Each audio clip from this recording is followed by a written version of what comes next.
கீரை நல்லா கழுவி சுத்தமாக கொண்டுட்டு வந்துட்டேன். இந்த கீரை வந்து டேஸ்ட் ரொம்ப நல்லா இருக்கும், உடம்புக்கு ரொம்ப நல்லது. அந்த காலத்தில் இந்த கீரை தான் காட்டில் பறித்து கடைஞ்சி சாப்பிடுவாங்க, களியோடு சேர்த்து சாப்பிடுவாங்க.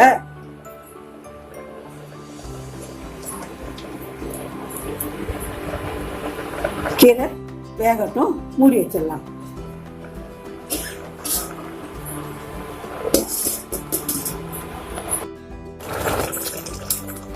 கீரை நல்லா வெந்துருச்சுங்க, இங்க பாருங்க நல்லா வெந்துருச்சு.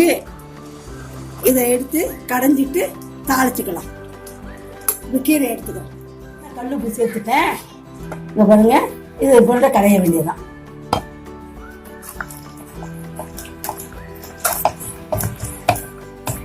சீக்கிரத்தில் மசிஞ்சிடும், இதே கடைய வேண்டியதான்.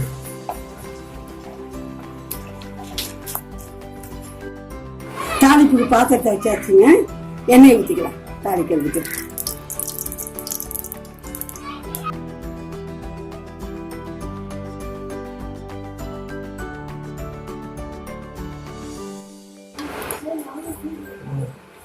கடுகு போட்டுக்கலாங்க. கடுகு போட்டுக்கிட்டோம்.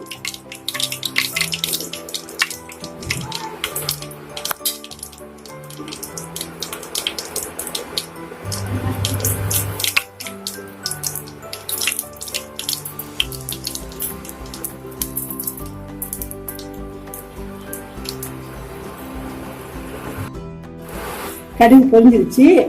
இப்போ வரமிளகாய் போட்டுக்கலாம். போதும், பொரிஞ்சிருச்சு. இப்போ இதெல்லாம் எடுத்து தாளிச்சாச்சு. இப்போ கீரையில ஊற்றிடலாங்க. கீரையில ஊற்றி நல்லா கீரை நல்லா கலந்து வைக்கலாம். கீரை ரெடி ஆயிடுச்சு. இதுக்கு நம்ம களி கலரிக்கலாம். கீரை ரெடி ஆயிடுச்சு. கீரை ரெடி ஆயிடுச்சு. இந்த மாதிரி கீரை பறிச்சு செய்து பாருங்க, ரொம்ப நல்லா இருக்கும். இந்த கீரை வந்து நீங்க செய்து பார்த்துட்டு லைக் பண்ணுங்க, ஷேர் பண்ணுங்க, சப்ஸ்கிரைப் பண்ணுங்க.